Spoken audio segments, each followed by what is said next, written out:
Whew. Okay.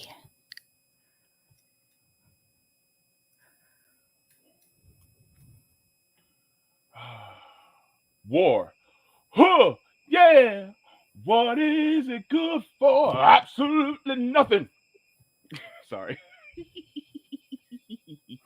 I'm so silly. welcome to the Sabby and Jaybe show.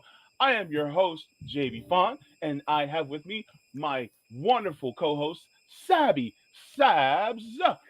Sabby, say something, Sabby. Hey, JB, what's going on? So good to see you.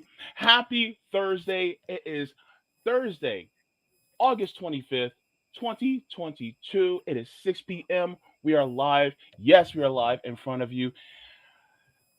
Just to let you guys know, we do this show every Thursday at 6 p.m. on RBN. So good to see you. If you are new to the channel, please make sure to click that subscribe button as well as click the link bell to let you know whenever we go live.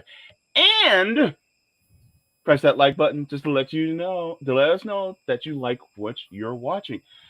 And if you are a patron on Patreon, thank you so much from the top and bottom of my hearts.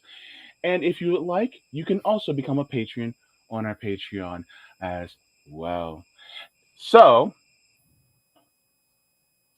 been a busy day for a lot of us, right? Yes. Today has been crazy. I don't know. Yeah. Everyone's noticed what's been going on. Mm, yeah, there's a lot going on. Amen. Why did I wear this shirt? I'm so hot. Anyway, welcome everybody to the show. I just want to give my customary salutations to everybody that's in the chat, as always. First, we're starting off with Aspen Fallen, having the volcanoes erupting into the sky. All right.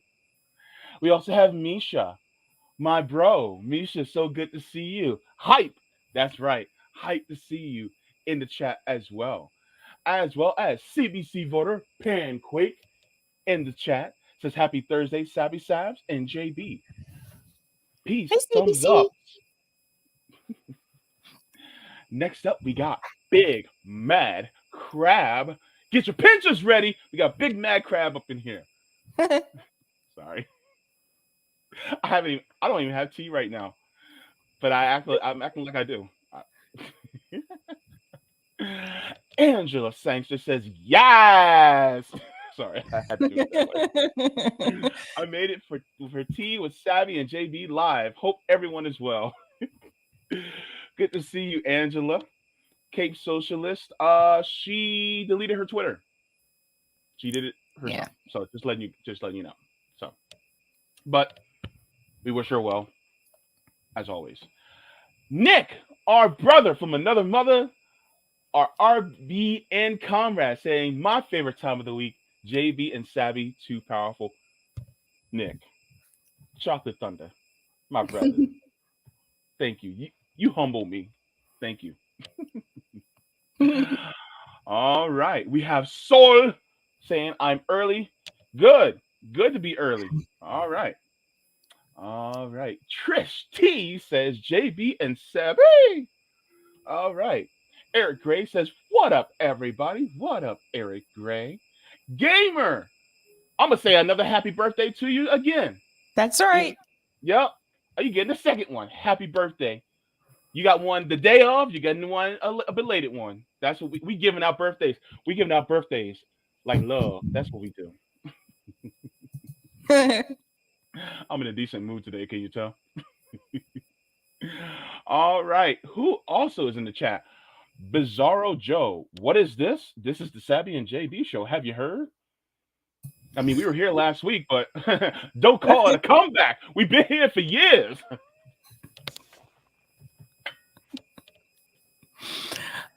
I don't know what to say, Bizarro Joe. Look, Savvy's probably questioning why does she have a show with me. I don't even know why she has a show with me. I'm still figuring. I'm like, did I trick her into doing a show with me? I don't know.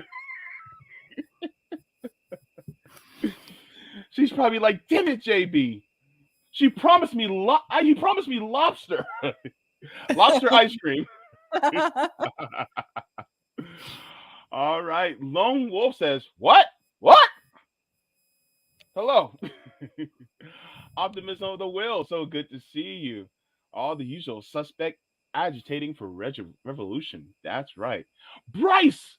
Bryce, you're in the chat. So good to see you too. All right. Let me see who else. I'm seeing a lot of people just chit chatting. Hello, Zeneb, Lady Z. So good to see you in the chat too. All right. Fred Edward, I didn't get the tea. It's okay. Grab Sorry, something. Fred. We're going to Rockfin soon, Lady Alex, but good to see you too. Paul is in the chat saying today the topic is yo, okay. I got Sabby. I have some explaining to do. So God, I feel like a guilty kid talking to his auntie right now. Uh-oh. Okay, so I was in the chat at Midwestern Marks, and I basically said that capitalism is the biggest cock blocker of them all. So that's what he's referring to. It's true. So thanks, Paul. Thanks for. All right, thank you. Oh man, I got caught. Okay, Joanna saying hello. Thank you for bringing up this topic. You're welcome, and thank you for tuning in. All right, and Keith is also in the chat saying like that old SNL skit. No, no, too sexy. Oh my goodness. Steve Wilbrett. Did I say hello to you, Steve? I remember saying Steve. Hello to you, Steve. But hello. So good to see you. All right. Who else? Did I miss anybody? Oh, let me see. I think we are just about, yeah.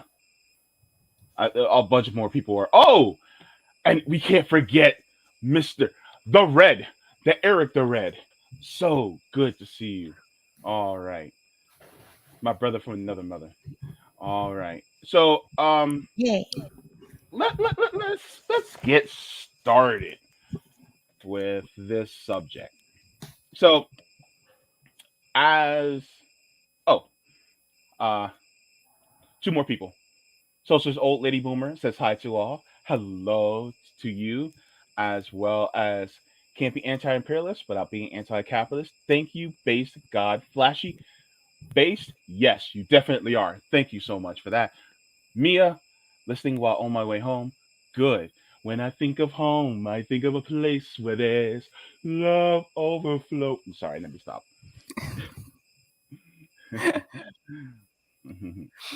All right. And Samantha, thank you. After the day I've had, I need some JB and Sabby in my life. Thank you so much. Okay, I gotta get started for real. Okay. Oh, and to all the people on Rockfin, I gotta make sure I say my hello, Lady Alex on Rockfin. So good to see you as well. Make sure I pop this out. Rock Just so. pennies. Yep, the Rock Finnies are all up in here. Lady Alex is all up in here, holding it down on Rockfin. Okay, now dating. Savvy. Oh, I got some stories. Ooh, this is gonna be fun. You, you are a married woman now. Okay, to your fantabulous husband, who I can't wait to, you know, finally get to meet in person one day. We can sit in front of a PS4 and just have some conversation. Um, what you and I are millennials. I am an older millennial. I'm really like towards like the back end. But as far as dating is concerned, monetary and economically wise, would you say that dating was easy, kind of here and there fair, or was it difficult economically for you when you were dating?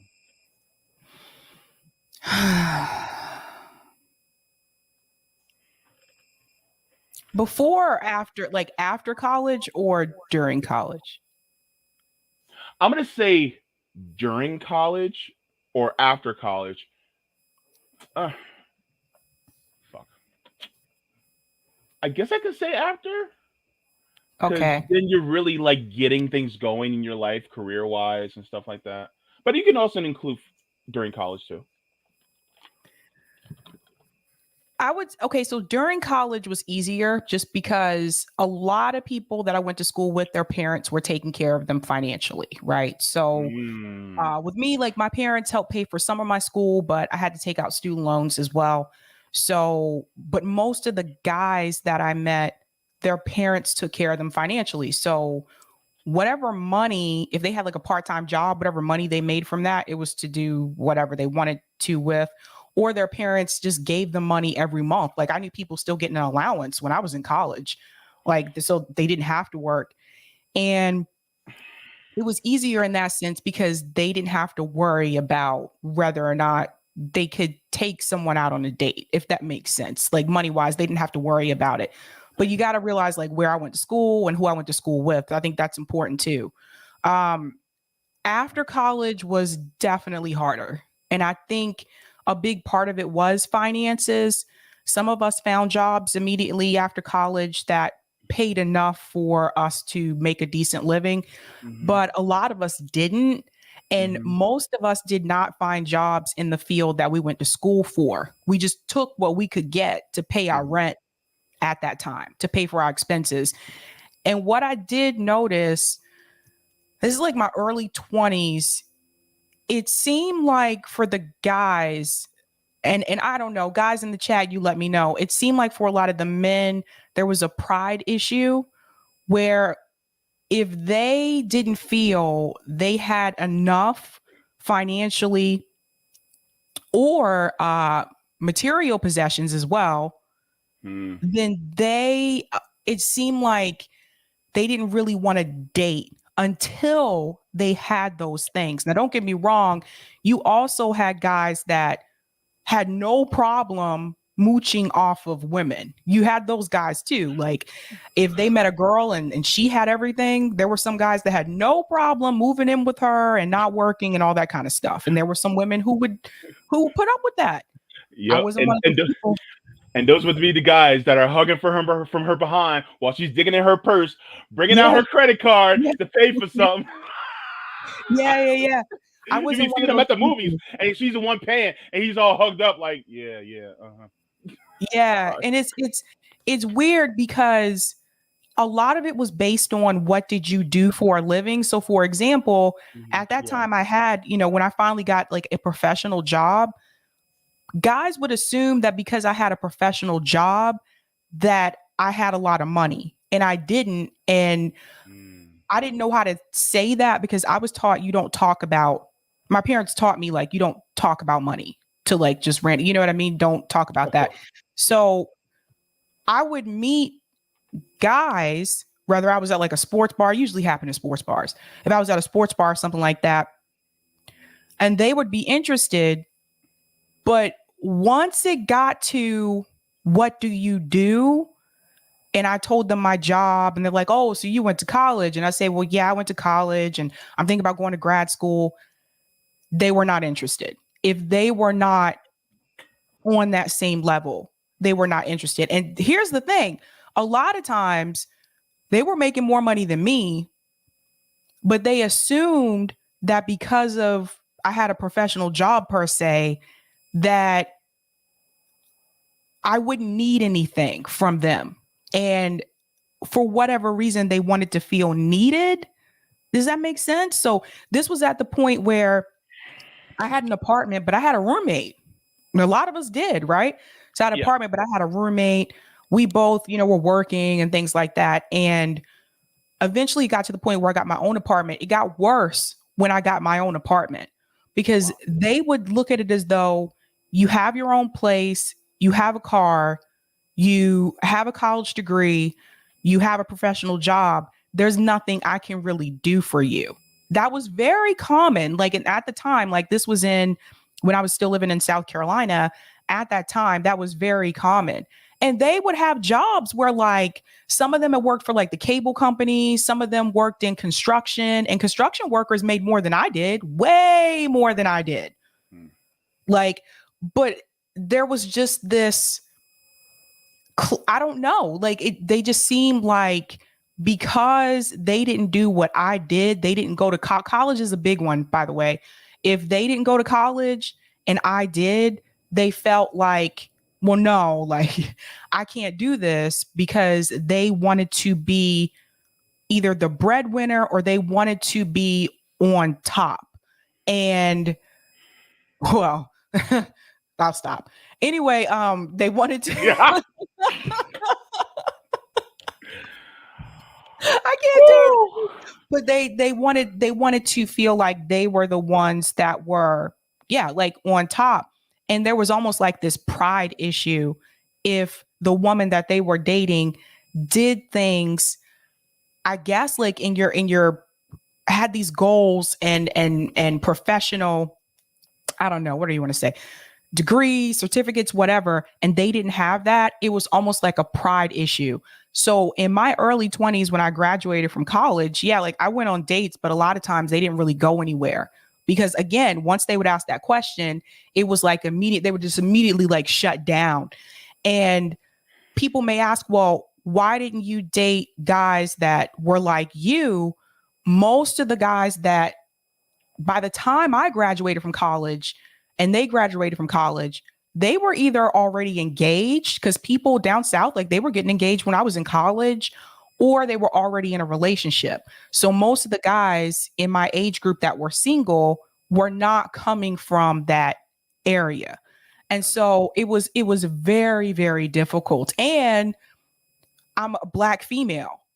So it was just, there were just so many times where I would meet a guy and we were really like hit it off, but because of the way that, because of my education, because of my job, it was instant like turn off for them. They just felt like it wasn't, it was like a pride thing. It was really weird.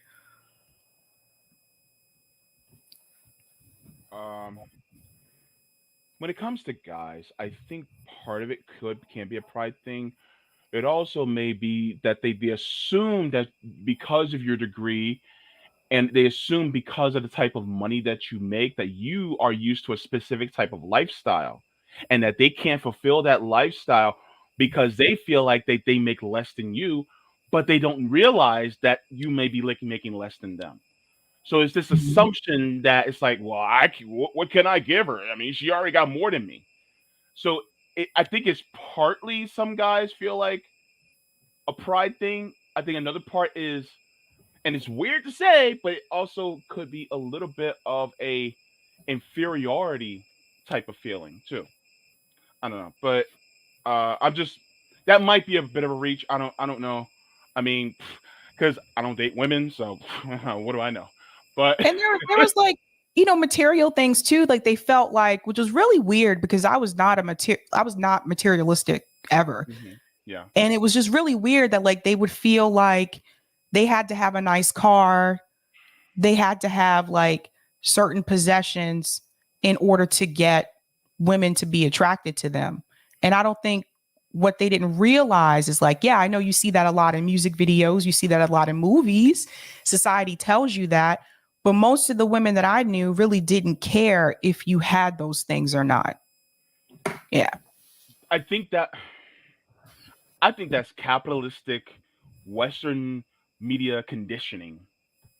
Because a lot of us, especially a lot of us men, we're taught that in order to achieve the best life, which also includes having the right woman, you also need to exploit and climb the ladder in order to achieve that. So that's also part of the capitalist conditioning, especially in a lot of us men. And I harken back to the manosphere where you have these dudes, oh my god, what's his name? The one that just died, the black guy. Um I forgot his name. It's not really worth he's not really worth remembering in that way.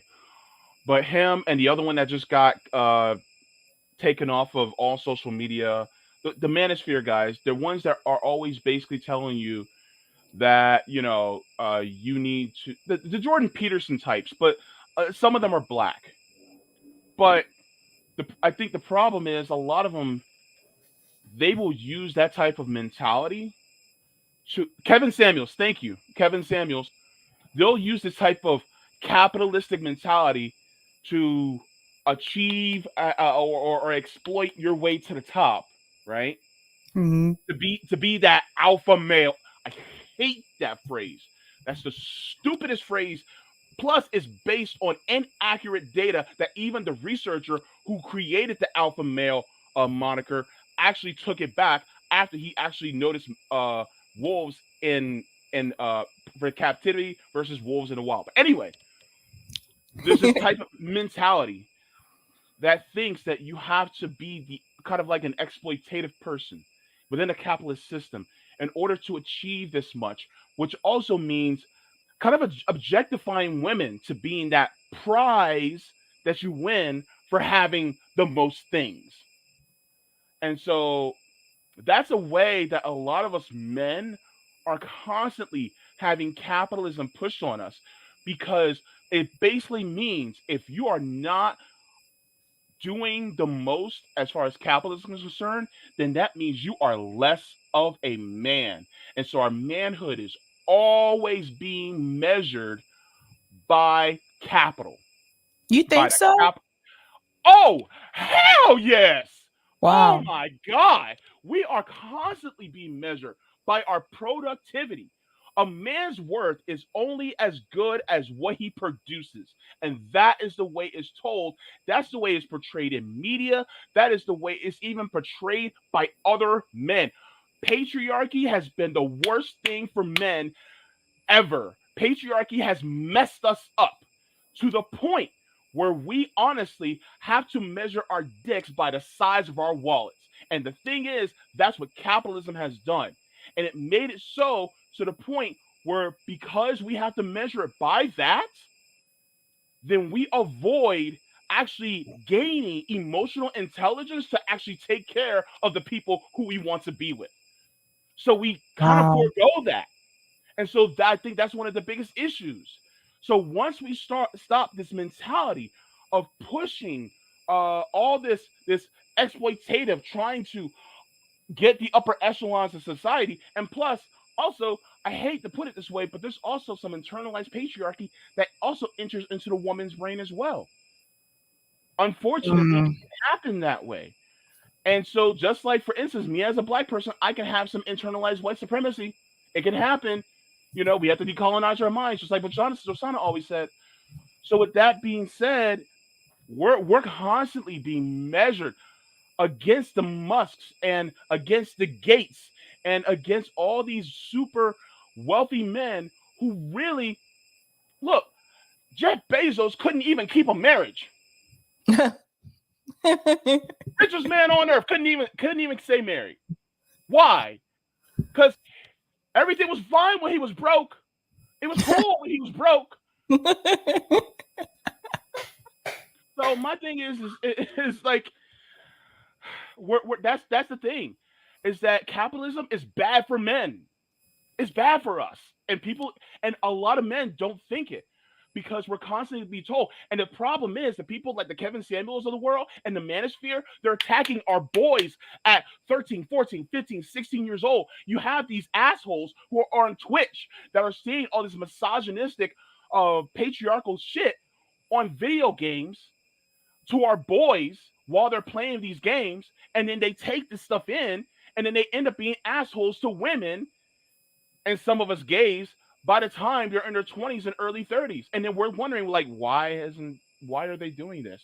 Well, because you have capitalists and you have people who are misogynistic who are not around when you're trying to inculcate the right things into them, saying these things into their ear. But I went Mm. off the rails, but I'm just like, you know. But when you ask me, does that really happen? I'm like, yeah, I notice it as a dude. Well, that explains a lot, I think, because like looking back on it, and don't get me wrong, there were, and there still are some women who look for those things in Hmm. men. Like I had a friend when I was in high school who told me she never wanted to work, who told me that all she wanted to do was to find a guy that had money and get married and have kids. Like that was her standard. Like she wanted a guy who had money. And I was just like, really? That's your goal in life? But for me, it's really interesting because I found those things to be a turn off. I Hmm. really did. Like I was turned off from the guys I think that were very uh there's a difference between having confidence and being cocky. And Yeah. the guys that were cocky, like, look at what I have, look at what I've done, that was a turn off to me. Yeah. And I think that's why for me, I mean, I just wanted to be with someone that was smart, someone that had a sense of humor, someone that liked sports, didn't have to play sports. I was not interested in athletes for that very same reason. I just told you a lot of times, some of them, they were pretty cocky. Hmm. But someone that was just down to earth and chill. And like the money thing was never, like, it's funny. Like that was something I did not think about. And I didn't think about what they had either. But I do have to say, even for us women, I remember there was a song by TLC called No Scrubs. And Hmm. I remember in the song, it said, if he's living at home with his mom. Oh yes, I'm talking to you. Yeah, and what I look back, like in my generation, a lot of us were the boomerang kids. I think this was called Boomerang Kids. There was a movie Hmm. about it called Failure to Launch, right? So Hmm. we were the ones, a lot of us, after college, we ended up moving back in with our parents, at least for like a year or so, to Yeah. save up money to get on our feet. And so, that song, it came out. And I think it just kind of made some women feel like, oh God, he lives with his mom. Oh God, no, I would never date him. But not Hmm. understanding what the situation may be. Maybe Hmm. he's living at home with his parents because he had to move in back home after college to save up money, just like I did. And so why was it okay for me to do that? Hmm. Why were guys okay for me doing that? But why were some women not okay with the guy doing that? Now let me ask you this question. This is going to be something that I think a lot of people are going to be like, "Whoa." I don't know. Maybe not. Maybe all of you thought about this before, and maybe I'm just late to the party. That's fine. How many of women who do think like that, if we had healthcare for all, housing for all, free education for all, and all of our material needs were met on a systemic level, then how many of them would actually be trying to look for other qualities besides whether or not a man can take care of them? Mm-hmm. So the thing is, and also to put this on men, if we had housing for all, if we had education for all, if we had a nationalized healthcare system, we had all these things that took care of our material benefits, then would there be as much angst and worry to try to find somebody and to make sure that we have enough to take care of them? Would that angst be there? Would that concern be there? Would that worry be there? Because there's a lot of men that once they get home, especially if they have a family and they're struggling, they're sitting in their car for 15, 20 minutes at a time, just trying to gather themselves in their head like, oh my God, I did not make enough hours and I don't have enough money for this and I got to take care of my kids and I don't know what we're going to do. Like, how many men would that be alleviated? They wouldn't have to think about that. You know what I mean? And then on top of it, the whole uh uh mental thing about, well, you have to be the man that, takes care of materially for everybody versus it actually being a partnership where you guys take care of each other. Like, then that ideology kind of falls apart in a system where you're actually, when all your material needs are met, you as a man no longer feel like you have to be the sole breadwinner or the main breadwinner. No, you start to think of things as equal, right? As a partnership. And so this kind of breaks down, having a more egalitarian society kind of breaks down that entire patriarchal thinking. So, really, if you think about it, this patriarchal thinking is really conducive for capitalism to exist. And so that's one of the things that I see. And and this is coming from a queer man, because I don't have to think about these things with my boyfriend. I don't have to think about me being the breadwinner for him or him being the breadwinner for me or things like that. It's like, no, we just, it's symbiotic. We take care of each other. You know what I mean? It's interesting too, and I wonder how much the way that we were raised plays into this, because I Oh, was it's hard. raised, this is something I did notice, and this is not to say all Black people, but I did notice that when it came to my Black female friends and my white female friends, Mm-hmm. a lot of us, like Black females, we were raised to be independent. We were raised, like, I was not raised to get married. Like, I really wasn't. Like, even, Mm-hmm. I grew up in the church, but like my dad, like my parents were not like, you got to get married. Mm-hmm. I was raised to be independent. My dad was teaching me, like, even when I was in high school, how to take care of myself. My Mm-hmm. dad taught me how to change the oil in my car. My dad taught me how to do all those things so that I wouldn't have to depend on a guy. And so, in my mind, like, and there's pros and cons about this, but I don't think there was ever a point in my life where I was looking to get married. Mm-hmm. Even when I met my husband, I wasn't looking for, he knows this, but I was not looking for a boyfriend. Mm-hmm. It just happened. And so Mm-hmm. I think one thing I did notice, and some of the women in the chat, if you know this, you might have the experience too. I did notice though, with my white female friends, they tended to get married much younger. Mm-hmm. And it was a different culture in the sense that when I would tell them, like, well, no, I'm not looking to get married or whatever. I'm not looking for, but they would just, the response tend to be, well, then what are you going to do? Like, what do you mean what I'm going to do? Like, don't you need someone to take care of you? And I'm like, that's not the way that I was raised. And again, but there's pros and cons about that, right?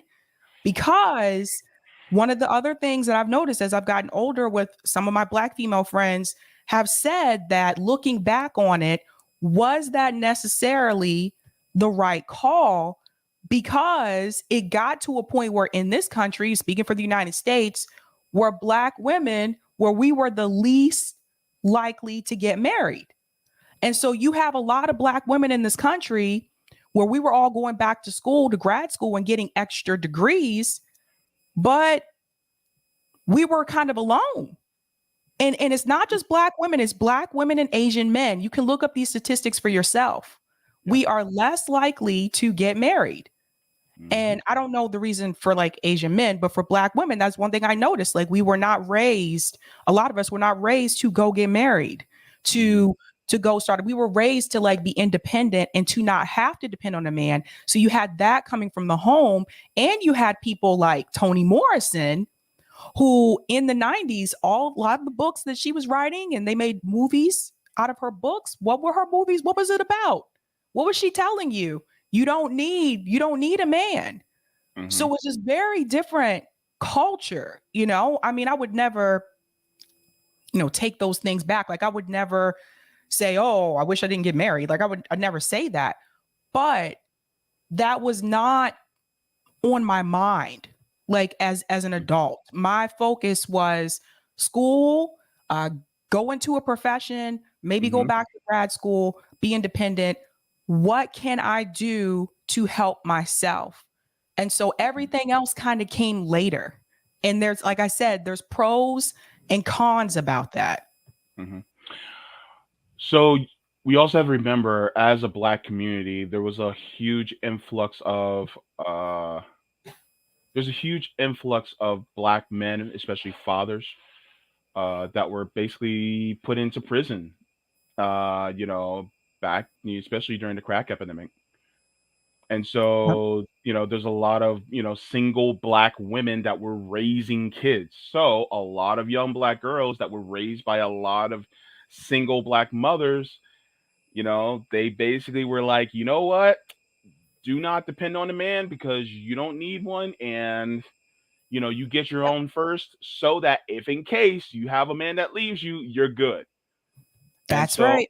unfortunately, because of, well, the system and the way it operates, there was no desire to be taken care of. But at the same time, the good part is you don't need one to be taken care of. So you were looking for not necessarily the material aspect, but you were looking for the emotional intelligence. You were looking for the shared interests. You were looking for the compatibility and the chemistry in that way, which is great. And so unfortunately, the way capitalism works is it creates a dependency on one person so that you're taken care of versus a different economic system that's more egalitarian means that nobody really has to completely depend on each other as far as their basic floor needs. It basically means that now you can focus on the heart to heart and mind to mind when trying to find somebody because everything else is pretty much taken care of. So that's from what I observe. Um, but yeah, I think definitely, especially in the black community, definitely plays a part. I think we had some super chats. I want to make sure I Mhm. get to those. Stay Human says, "This is Men Sandry. Men aren't monolithic. Stop stereotyping." I'm speaking as a man. Yeah, and I'm speaking about my own personal experience. We're not saying all men. I think you're Yeah, taking this totally the wrong way. yeah, and patriarchy is not beneficial for males. Yeah, and that's basically yeah. Thank you. Stay Human says patriarchy is a misnomer. It's just capitalism. Capitalism benefits from patriarchy. Sorry, that's the way I see it. But I mean, you're free to disagree if you like. Greg is in the chat. It's also note that they said he lives with his mom, not his parents. Thus, she's a single mom. That's right. Ooh, that's a good point too. Yeah, yeah. That's right. But there was a lot of that in music though, JB. There was a lot of like female artists like basically singing to us young girls like not Hmm. to be with a guy that Hmm. didn't have thing. And I get it. I get what they were trying to get across. Like you shouldn't just accept whatever comes your way. But at the same Hmm. time, it kind of sent the message that if they're sitting in the passenger side of his friend's car, okay, maybe he's saving up to buy a car. Maybe. It's just not everybody is given those things. Listen, I know people, if you come visit me in Boston, most people here I know do not own a car. Yeah. Like it's just I'm sorry, but I look back on that and I'm like, wow, that was it was kind of cold. I think it was meant to be more like a female empowerment song, but Hmm. some of the things I think if you're expecting someone to have everything at the beginning, my parents didn't have everything at the beginning when they first met each other. Yeah. I mean, I got they you. grew together. So it's just kind of like, I don't know. Some of the songs I look back on and I'm just like, damn, that was kind of cold. Yeah. Yeah. Um, and it's just interesting. Actually, I had some things to also talk about, but really, um, as far as how I had some things written down about some show notes that I really wanted to bring up as far as capitalism is concerned, especially in the way it reflects in dating. Because one of the things that I notice is okay, so I used to watch the Steve Harvey talk show. Yeah. I used to watch that. I used to watch that. I used to watch that and Oprah and other stuff. But growing up, any single time anybody was talking to somebody that was dating, when they start to talk about dating, they would bring up their profession. Mm-hmm. Notice that any single time you heard somebody talk about their profession when they started talking about their dating, you never really hear them say, "I'm a barista at Starbucks," or "I'm a cashier at this grocery store," or "I work at Popeyes at, I'm a worker at Popeyes." It's always professional managerial class people who's usually brought up in when it comes to dating, especially when it comes to dating shows or when it comes to talk shows, people talking about, that. And and it's typically people who make either close to or over six figures. Like, you never really see people who actually talk about dating when they're actually either working or poor. And It's so true. it's always left that profession. It's always reserved. It's almost like dating should only be reserved for the professionals. And it's kind Yeah. of classist when you think about it, right? Also, too, if you remember that movie, Diary of a Mad Black Woman, Yes. remember, like, her husband was very pretty wealthy from what we could tell. He Hmm. was very awful towards her, had a girlfriend like on the side. And the gentleman who was actually a nice guy who Hmm. wanted to date her, Shamar Moore's character, Yeah. remember, she didn't like him at first because he had a blue collar job. Remember that? Mm. She was turned off. Yeah. Yeah. And it's like, but he just because he's a worker, does that diminish his value?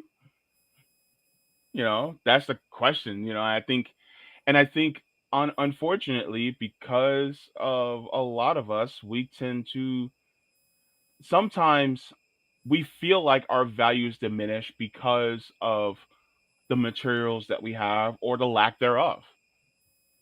Yeah. And so, I think one of the things that I wanted to kind of drive home, and I think you've also drove home this point, is that just because we don't have these materials does not mean that we're not hard workers, does not mean we're not ambitious. It just Right. means that we live in a system that is designed to only concentrate wealth at the top. So therefore, we can't get a leg up. And so even when we want to date, even when we want to try to take care of somebody, we can't because of this system. I wonder how many people too have been afraid to get into, well, I would say serious relationships because they're embarrassed by the amount of debt that they have.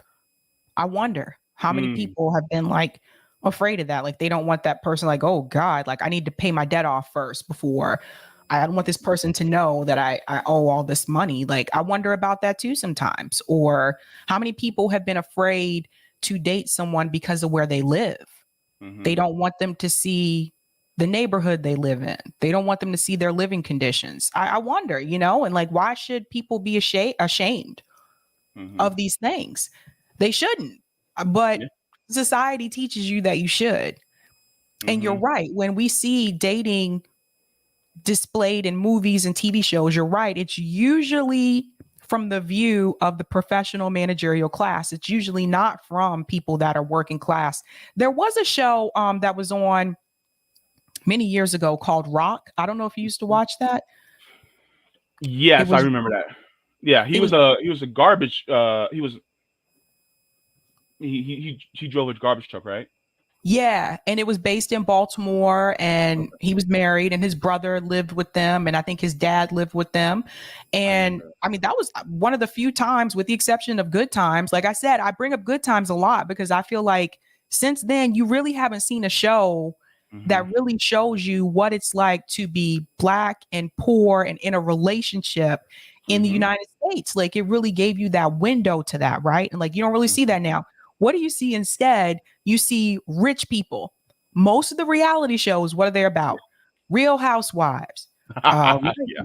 Real Housewives of Atlanta, New York, all these different cities. Like they really push that at you. You see the Kardashians. You see it's just rich people. The OC, Hmm. the Hill, like all that kind of stuff. So I think that's a good point, Marina, or disabled people. Yeah, it Yep. just gives people this false perception. The Yeah. majority of Americans don't live that way.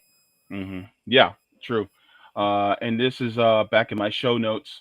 I also say it's pretty classist when we judge others, especially men, when they don't have their own vehicle or home, when the system makes it so that they can't have it. So there may be good men out there who are suffering in this system who may still live at home and or not own their own vehicle, and they're judged on their potential based on a systemic failing and is observed as a personal and moral failing, lack of ambition. And so that also as I think plays a part as well within our capitalist system. And I think it's also kind of moved to women to an extent, but I think a lot of us, it's basically like you'll have the jokes where I don't date a guy who has a credit score below 750, something like that, or they'll talk about oh he got his own car, or sometimes you'll say they'll complain, well he took me out to Red Lobster, and it's like maybe that's all he could afford, you know. And I've heard people say those things too. Like it's yeah, it I mean, in my mind, I'm just like, he took you out. Like, what do you I'm like, why? Okay, I'm sorry, but I'm a firm believer in this because I knew a guy. He was going on a lot of dates and he was spending a lot of money. He had this little app where he used to track like his expenses, and he showed me this one night that he had Hmm. spent already over $400 on dates. And I said, where are you taking them? And he's like, well, I'm taking them to nice restaurants. And I'm a firm believer. If you're taking someone on a first date, I don't think you should take them to the most expensive restaurant. This is a first date. This is an interview. You don't know if you're going to like this person. You don't Hmm. know if it's going to go to a second date and you just spent over $200 or $300 or whatever. No, go Hmm. get coffee. Hmm. Go get Yeah. coffee, go get tea, something like that. But don't spend all that money the first time around. I'm Yeah. sorry, I said it. You can tell them I said it. So I actually have a couple articles that I wanted to touch on too. Let me see. Uh, Make sure I get to the right article. No, this one. Uh, okay. Um, Oh, come on, Bob. You know it's true. It's an interview. What do you do? Where do you live? Where are you from? Do you have any brothers and sisters? yeah, yep, definitely. Let me see. Uh, Let me see. Oh wait, is this it? No. Oh, I found it. Okay, got it. Okay. I was like, wait a minute, I lost it in a million tabs that I have. That's a good idea, official people's party, too. Put that money Uh, into a grocery store and cook for your date. That's a good idea, too. yeah, that's also a really good idea. Um, okay. So it says financial tips for millennials, but in this system, that's kind of unsustainable. But it's whatever, especially in this system. But let me make sure I enlarge this. All right.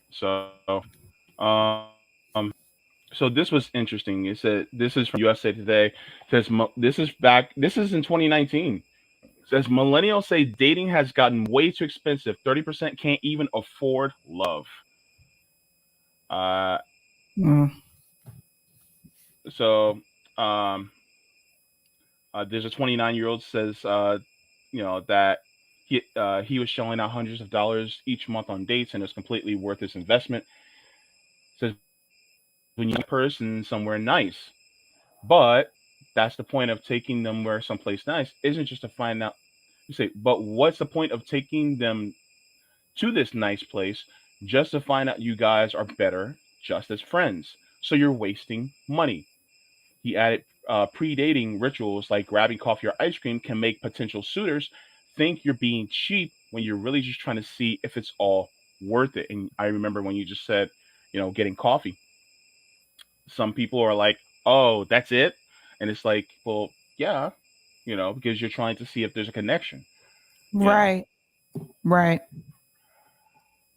It says while dating has always oh some sorry I can't talk today. While dating has almost always cost money, millennials have to deal with web of circumstances, including student debt, inflating living costs, and changing social norms like today's hookup culture that can delay romantic relationships. Um, so the study, which examines the dating habits of more than 5,000 adults, revealed that 21% of millennials believe that they need to reach a certain income level to even pursue a relationship versus 14% of singles overall. So this kind of goes back to what I was saying about how some of us feel like we have to achieve a certain income level before we can even attempt to take somebody out. Before we can shoot our shot, Mm. we got to make sure that we have enough, enough money in the bank in order to do that. That's sad though. Hmm. That's sad. Or something else that can be done is go for an experience date. If for you guys that don't want to do the coffee, like go bowling or something. I don't know. I just feel like I don't feel like you should take someone to an expensive restaurant for the first date. Maybe that's something that can come later on after you Mhm. realize, yeah, I really, have chemistry with this person. But the first time around, and I say this because, and some people, they see this, they're going to get mad at me, but it is what it is. I say this Mhm. because I have known people who purposely will go out on these dates to get a free meal. Mhm. I'm not exaggerating. They know they won't have any interest Mhm. in the dude. They're just like, "Oh, I don't care. It's a free meal." So that's Damn. not cool, I don't know. Damn. Damn. Yeah. So, I was wondering about that, but you you confirmed my my Yeah. question. Oh yeah, I've told people that before. I was like, "That's not right." Like Yeah. someone spending their money and their time, like that's really not cool. If you're not interested in them, you don't just use someone so you can get a free meal. Hmm. Rome's in the chat. Yeah. Rome's What did Rome say? What did Rome say? He said facts, Sabby. Well, probably Rome he's probably met people that have said the same thing. Oh Lord. This Not cool. actually this goes in line with what you two were saying.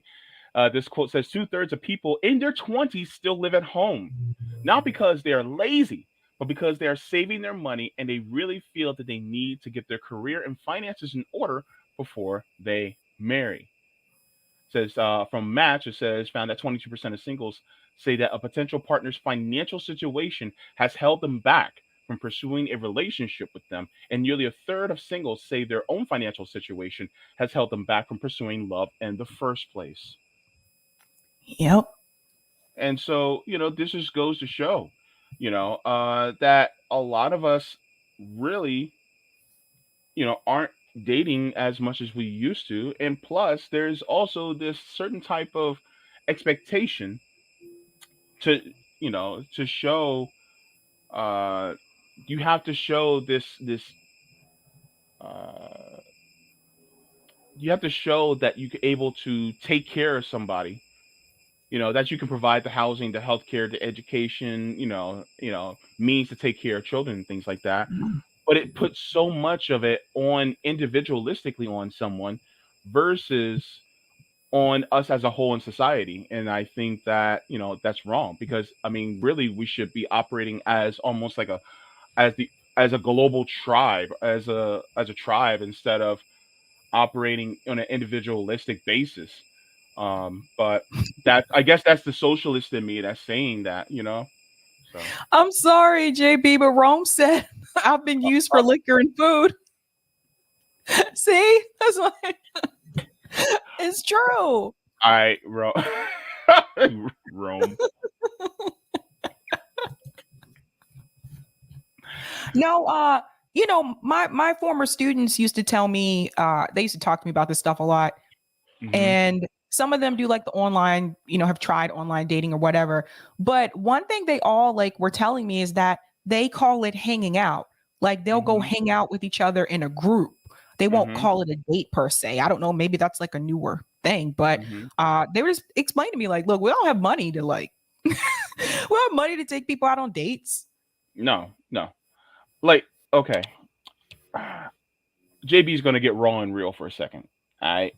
I'm gonna make sure it's tempered for YouTube. I'm not gonna get that raw and real. We ain't exclusively on Rockfin. But I will put it to you like this. All right.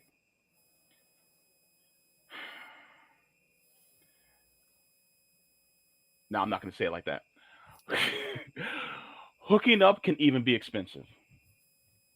Well, no, trust me, I know. All right, so I gotta purse my words carefully. Somebody related to me could be watching. When you want to, let's say, have something that's no strings attached. If you're still living at home, or if you have roommates, kind of hard to do. You need housing in order to be able to do that. You need a living wage in order to be able to do that. So even when you're trying to get it in, you can't get it in because you're cock blocked by capitalism. I'm sorry, but that has to come up in this conversation too. Because there's a lot of us that, some of us that we realize relationships aren't for us, but we still want that physical connection. But even still, we still can't afford it. You Or know? you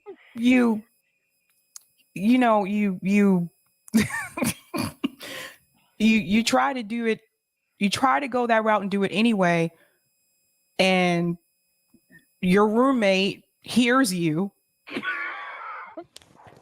and talks to you about it the next day. And yeah, you get Y'all better put that pillow between that headboard and that wall. there's no I'm gonna stop. I'm privacy. gonna stop. I'm gonna You- stop. I'm gonna stop. JB, stop it. It's nice to have privacy, but Yes, privacy costs money. privacy costs And money.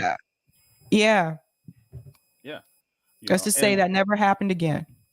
yeah, So I think that yeah, and so the thing is, when it comes to even that, and this is a bit of a segue, and so it's a wild segue, but we're going into it.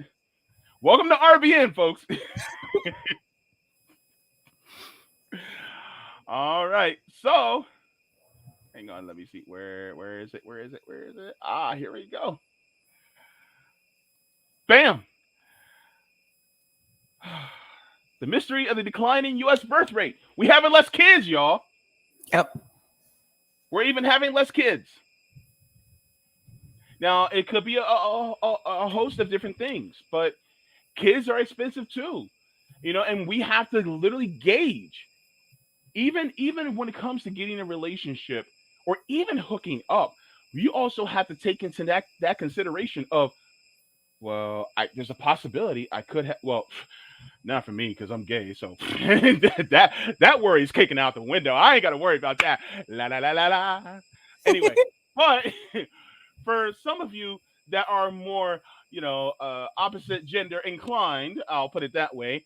You guys got to take that into consideration. Like, I could get this person pregnant, and then on top of that, the whole Roe v. Wade debacle that just happened, they're going to try to make it illegal for you to, to have your body, your choice. So guess what? That also takes into play too.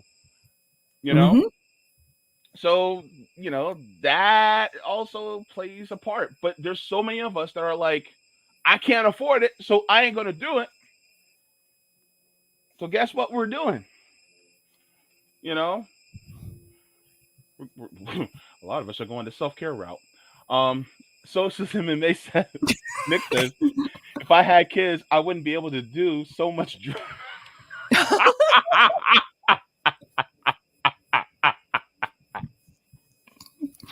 Oh boy. It just Um, yeah, I mean it's expensive, and for all you guys out there watching, especially mhm. you young ones, I heard someone say in the chat earlier, any advice for Gen Z? Yeah, if you are a guy out there and you're hooking up with a girl and she tells you that she's on the pill, wrap it up anyway.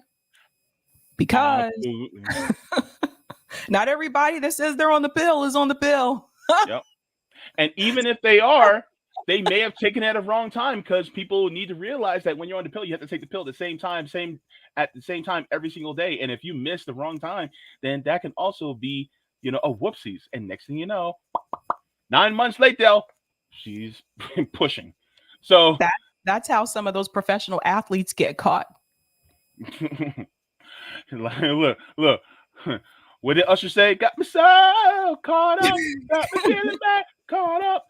So yeah, but I want to get into this article just a little bit because it's interesting, some of the things that it says. It says the issue up until the Great Recession, a number of babies born per woman in the United States has been quite stable for previous 3 decades.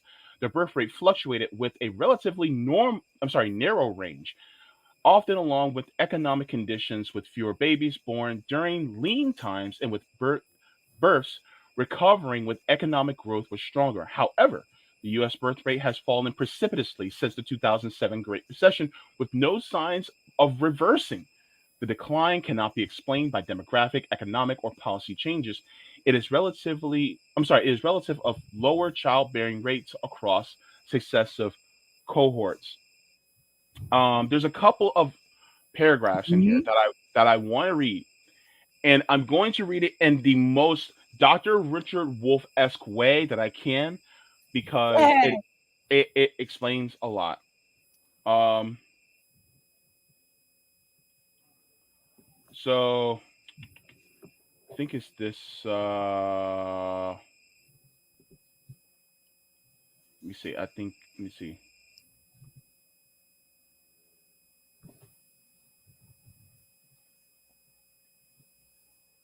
Okay.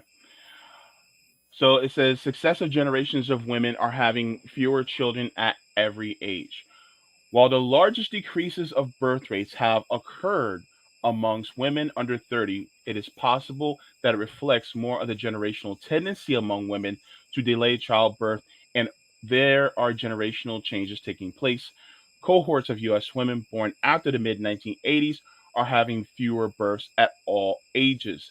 The above figure shows that subsequent cohorts, which I will show the graph in a second, it says that the 2 to 5 year births cohorts of women born between 1988 and 1997 have fewer children than earlier cohorts. In other words, later cohorts of mothers have fewer children at every age that women in earlier cohorts. So, um,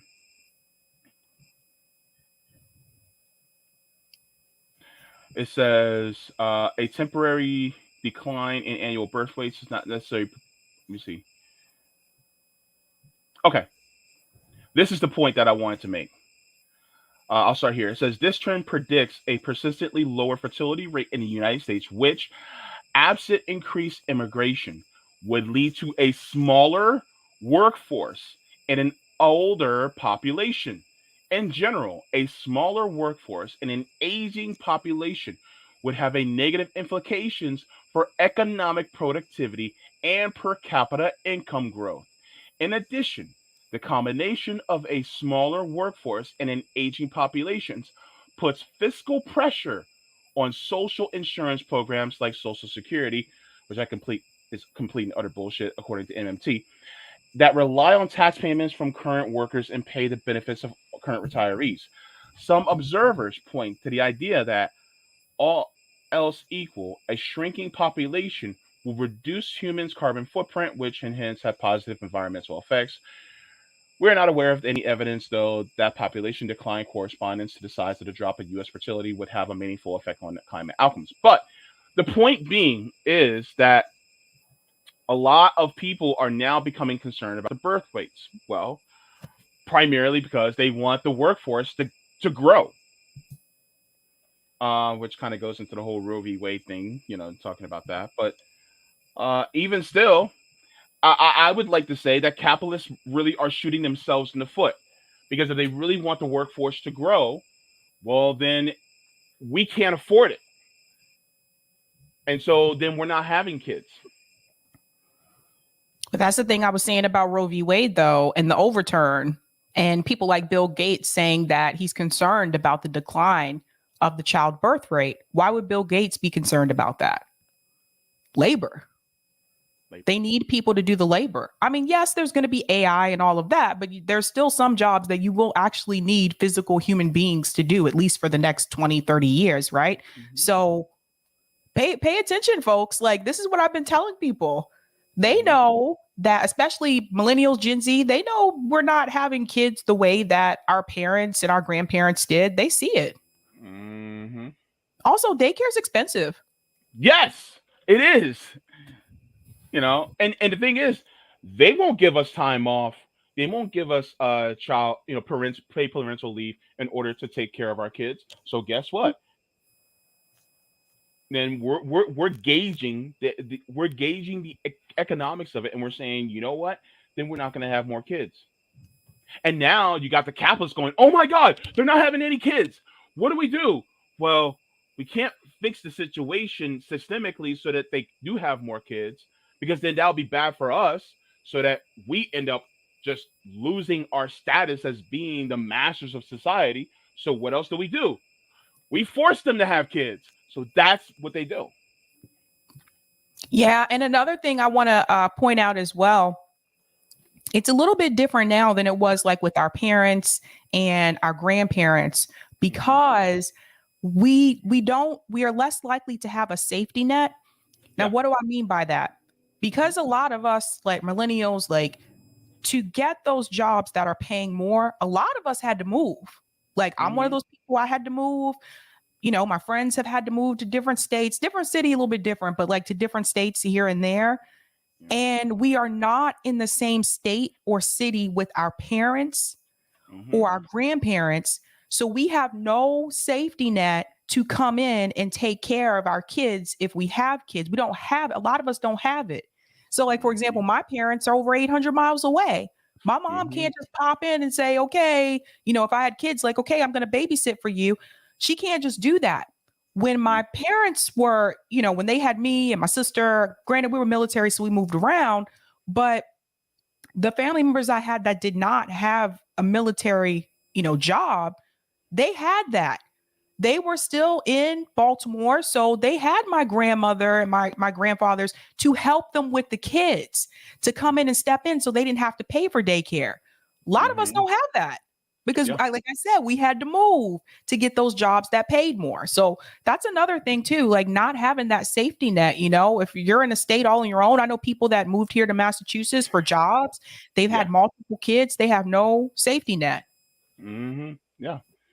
And so as far as the system's concerned, it's depressing. Not is that the right word?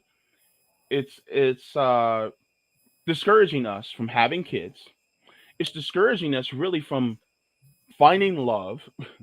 It's discouraging us from having that connection that we really want. So it's also, you know, depressing the rate of people getting married. So people aren't getting married as much. And so this is the last sentence in my show notes. I said, this country is so full of a bunch of broke ass lonely people who blame this situation totally on themselves rather than a system that keeps them broke and lonely. So while I will say that it's not absolutely capitalism's fault that it's hard for you to find somebody, I'm saying that it contributes a significant amount, because the ability for you to be able to have your material needs met in a system, in a country, in the richest country of the world, where we can have nice things like housing for all, education for all, having a living wage, and having the workers owning the means of production, which will actually mean that you actually make the money based off your surplus wages, uh, surplus labor, I should say. Having uh, not just housing, but your healthcare as well, not having to worry about things like that. Basically, if all these things are taken care of, then what else is there? Then you can actually focus on your interpersonal relationships, both platonically and romantically. I honestly think that we will probably have more friends too, Oh, platonically. don't even get me started on that one. I'm just Because saying. it's true. Like a lot of people, my students, that's one of the other things they talked to me about too, was the fact that they spend a lot of time online Hmm. and not as much time with people in person. So they they'll tell you that they're very, social, Hmm. but if you listen to them, you can hear that they're actually pretty lonely Hmm. because they're not having like those same interactions that I think we had when we were growing up. I mean, we didn't have a Facebook, you know, so Hmm. there's none of those things. And I just think that it does concern me a little bit. It does concern me that they're not interacting as much anymore. I can't Hmm. even tell you the last time I saw kids playing outside. Hmm. I don't even remember. It's been a long time. Like, do kids not play outside anymore? I don't know. Hmm. Yeah. Yeah. Yeah. No, I don't see. Like we used to drink from the garden hose. When we were outside, and we didn't come back until the street lights came on. Yeah. Yeah. My parents used to So. have to beg me to come inside. They used to have to say, "You have to come in now. It is time to eat." And I'm like, "But I Yeah. want to play." Yeah. So unfortunately, we just there's a lot of things that we just don't do anymore, and it's mostly just due to the way the system is. I mean, how many of us really have time to devote to even spend time with other people? Like those of you who are parents of children that are, I say, under the age of where if you left them alone and somebody found out, the police would come after you. Those that age. I don't know what age that is anymore because from what it looks like, you can't even leave a 13-year-old alone at home anymore, and people want to call the police on you just for leaving your 13-year-old home. By the way, I was home alone when I was like 7, 8, 9 years old, latchkey kid. But anyways, Yeah, we uh, were left alone, you guys. We were left alone to fend hmm for ourselves. Like hmm we had to like there were times I had to make dinner for myself on my own. mm, Like we were left home alone. yeah, yep. But I tell you this much: them Power Rangers and a bowl of cinnamon toast crunch that slaps. I'm telling you. Yeah. Yeah. Yeah. Um. Let me see here. Let me see. I don't remember reading this. Red pill ruined an entire generation of men. Well, that's the point. Thank you very much for that as well, Matt. Big Mad Crab. Uh, see, Griff the magician says if we can't protect or provide, there's no point. Um, Oh. See, that's yeah, the thing, like, right? yeah. The thing is that I think that particular view, uh, I think that's something that maybe back then we had to do, but now that we live in a more, I say, I put in air quotes, advanced society because the way the oligarchs rule the system and the way they run the system is not really advanced in my view. But in an advanced society, where it's the richest country in the world, and we can have things like housing for all, universal education, nationalized healthcare. We can do all these things. I mean, the protect and provide don't necessarily have to be materially. Right. I and so um, I think that we don't necessarily have to appeal to. It's sort of an antiquated type of partially, I guess, antiquated. Maybe I'm being kind, but it's kind of a bit of an antiquated uh, view. You know, being that the society that we have, we don't need to do all that anymore. So, um, Yeah. and then Rome said 8 out of 10 relationships end because of capitalism. Well, And how many marriages end because of finances? That's the number one cause for divorce. Money, money, Yep. money, money. Mm-hmm. Yep. And then Andrew Matthew says, "Is there anything that class war hasn't touched?" Nope. I don't think so. So yeah, I mean, that's what I mean, that's from one of the things that I was looking at. Um, and there's so many people who there's a lot of people out there just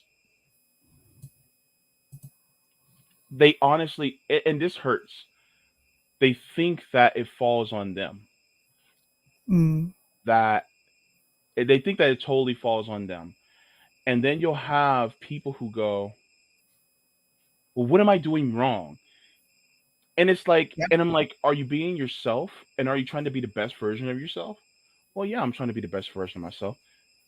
Um, and you'll people that are constantly growing, constantly trying to do the best thing they can, and it's like they just can't find anybody, and it's like, well, I don't think it's completely your fault. Yeah, it's really tough too because I think like for women, and I didn't mention this earlier, I feel like there was different type of pressure on us. I feel like the pressure on us in reference to dating was that you have to look a certain way. Hmm. You're supposed to be you're skinny per se. Like it's just, Hmm. you're supposed to look a certain way, and at the same time, you're expected to, know how to cook and clean, and you're still supposed to be kind of smart, and you're still Hmm. supposed to like have kids and get that body right back into shape. Like there was a different type of pressure, I think, and Hmm. it's one of those things that I noticed from a friend of mine. She pointed this out to me one day when we were at the mall, and this is Hmm. when I was in high school, and she told me that none of the stores in the mall fit me. She told this to me, and I never thought about it again. This is why we need to get out of our bubbles, right? Hmm. And until she told me that day, like I started paying attention more often when I went to the mall, and I was like, you know what? She's right. Why are all the stores for the women, especially for the teens at that point, Hmm. why did they stop at like a size 9, maybe may go to a 12 or whatever, but like all of the Hmm. trendy, like hip, like clothing stores for the women, they were really for people who were skinny, for the smaller women. So for my friend who was larger, she was right. And then it really hit me one day, where the hell is she getting her clothes? This is something I want people next time you're at the mall, pay attention to that. Like I never thought about it before until she pointed that out to me. That has to be frustrating. It is. I don't think it's as bad for those of us men as it is for women, but we get it a little bit too. Like it's hard, like even shoes, like it's hard for me to find because anything above a size 12, you can't find anything. It's like you guys don't, or if they do have it, it just doesn't look as good. Let's be real. So, guys in the chat, y'all know, trying to find shoes above a size 12 is ugh, But that really nightmare. sucks because that means even the retailers are trying to tell you what you should look like. Bingo. Yeah. So, do you mind going to the chat really quick? What we got here? All right. Oh, Let's. this one? Is there anything that Oh, I was just going to a regular chat. Oh, sorry. Hmm. Um Zeneb has a good point, and those specialty stores are expensive. Yeah, I mean it especially like if you come up here in Boston and you Hmm. go to the mall here, those stores are not meant for bigger women. They're not. It's crazy. Hmm. Yeah. You see. Interesting. The Butch Bilo experience says I coach girls softball for 35 years, and when the phones and hovering mothers got to be too much, you couldn't even teach them how to throw because you couldn't talk to just the players without mom. Mm. Interesting. Hmm. Sweary Fairy. Oh, let me see. I can remember crying as a young teen because I was too big for the cute, trendy clothes. Oh. Mhm. Yeah. I'm There sorry was about a store at the mall when I was in high school, JB. It was called 579. And if you were a size larger than a 9, you couldn't shop at that store. And who was it that came up with the size 0? Can somebody please explain that to me? Like that became like a thing at one point. I knew a girl, she had a crush on me. That was a size 0. Ooh, she was slim. She was slim. And she was a size 0. I was slightly concerned. But the thing is that she ate. Oh, she'd be eating in front of you too. She was snacking all the time. I think she just had a really fast metabolism. But Mm. she was a sweetheart though. Very very sweet girl. Um but of course I was still in the closet and she didn't know it, and in my mind I'm like, "Girl, you're barking up the wrong tree." But yeah. So, but you know, um I think she's married now. But whatever. Either way, I hope she's, happy and doing well. But yeah, um, guys don't get that as much. We do have to face beauty standards, especially in the age of Instagram. Um, see, Michelita says, "Hey, just wait. It gets better when you're in your 50s. They don't even notice you're in the store, let alone on the street. Enjoy your beautiful, youthful skin and body all." Um, Oh, Miss Shalita. hmm. I just put it this way. Look, um, I still notice Marlon Wayans, and he's in his 50s, and I will always notice Marlon Wayans. Let me tell you that.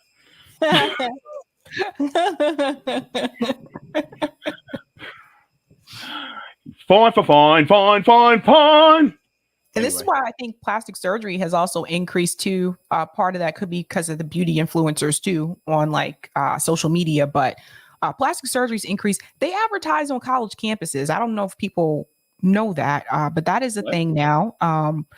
Every college campus that I have worked at, they advertise plastic surgery to the college students.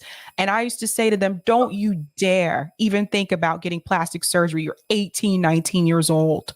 Like for Don't even think what? about it. Oh yeah. Oh yeah. Look. Seeing it earlier and earlier. I'm seeing girls with breast implants at college. Oh my I gosh. kid you not. Oh my gosh. It's crazy. Look, I'm gonna be honest with you. I am way better looking now than I was in high school. What did Jack Harlow say? I didn't peak in high school. I'm just out here getting cuter. Guess what? Let me tell you, kids, stop. Okay? Unless you have an accident or something that is messed up with you, then just try to live in your skin. Okay? Look, real talk. All right? Listen to you kids, listen to Uncle JB.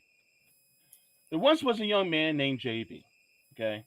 He was depressed and he was a sad little boy. Because he was fluffy. Still fluffy down to this day. But JB found love. And guess what? The person that loves JB loves all of JB. So look, people will love you for you. Okay? And guess what? That thing that you're trying to change, if you see it in your mom and dad, that thing that you're trying to change, guess what? Your mom and dad found each other. So if they can find love, or if they can find somebody that finds them attractive, baby, there's somebody out there for you too. So That's don't right. base it on what other people think. Just be the best version of yourself. Now, to people who may have had accidents or something like that, where they may need to get, some reconstruction or something like that, then yeah, do what you need to do. But If it ain't wrong, baby, don't. If it ain't nothing wrong, baby, don't fix it. No, I try to tell like a lot of the younger girls, like it makes you look older. By the time you're like in your mid 30s, you're gonna look older after having all that plastic surgery. People don't believe me, but it's true. It actually makes you look at some of the housewives that have had like these repeated like plastic surgery jobs. It makes them look older. Yeah, just don't do it. Leave the boobies alone. Leave the boobies alone. Okay. Leave the boobies alone, alone, alone, alone, alone. One day I'm gonna be your backup dancer. I'm gonna wear a shiny suit. Actually, oh, me, Rome, Nick, and CJ should all wear shiny suits with afros in the back. We can be the Pips. We can be the Pips. Are you gonna give me Gladys Knight? You have to be in the front, JB. You're the better singer. No, no, no, no, no. Nope, nope. We're gonna be your backup singers. We're gonna be your backup singers, and we're gonna be your dancers. Woo-hoo! I say it's going back to find a simple place and time. Oh yes, he is. Oh, oh. Sorry. Miguel. wait. Hold on. This is see, I'm loving this stream. Miguel says Sabby and the Sabs. Yep. Oh my goodness. That would be hilarious.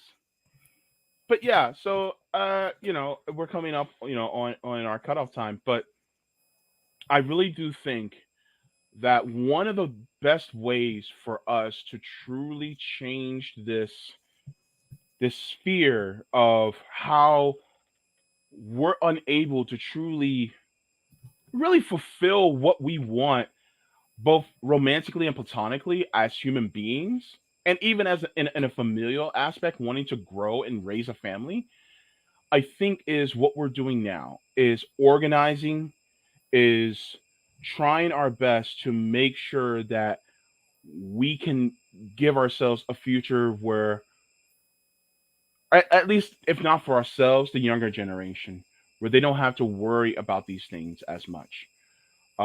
It, is that a revolution? Most likely. Is that organizing and trying to fight for people to workers to own, be in co-ops and workers own the means of production, and things like this, and so that we can just do better. I absolutely think so, and people, I think we can do this. It's just may not fall on exactly on us, but I think I say the fruits of that labor may not fall directly on us, but it'll fall on future generations. Agreed. I have to jet, but Hmm. Yeah. Oh, just one more. Uh, Sabby and the Sabitations. I would have been Sabby and the Sabinators, but you know, oh boy. yeah. Let me make sure I'm not missing any tips on Rockfin.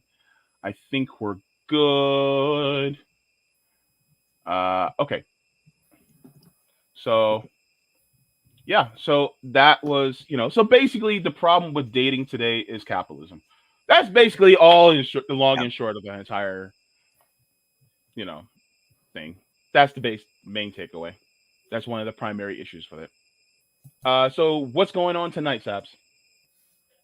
I have 4 news stories tonight on my channel, and one of them is the student debt one. We're going to get really deep into that, though, because we're going to also talk about this myth that canceling student debt will close the racial wealth gap. That's actually not true. We're going to talk about that. We're going to talk about what you're really getting from this. Also, there was a story that came out yesterday. I don't know if everybody heard this yet, but there was a police officer who pulled a gun on a pregnant Black woman. We're going to talk Oh, I about saw that. that. And what else am I talking about? Oh, Modnair Jones lost his primary, so that's another progressive out of office. And I think the other one was, I know there was 4 stories. Oh, the LA housing fix, what they're trying to do about the homelessness issue in Los Angeles. So that's new too. And then I'll have call in later tonight. Okay. All right. So stay tuned for that. Of course, I'll be reading these two. Get down. I'll be reading these two over the weekend, so you guys can tune in on my channel for that. And this Sunday, I will be with Eddie Liger from Midwestern Marks. He will be on my show on the JB Show here on RBN at 1 p.m. Eastern Standard Time. So, anywho, say bye, Sabby. Bye. Deuces. Oh, wait. Did y'all like? Make sure you like. Say, as a parting gift, like the stream. And subscribe. Subscribe.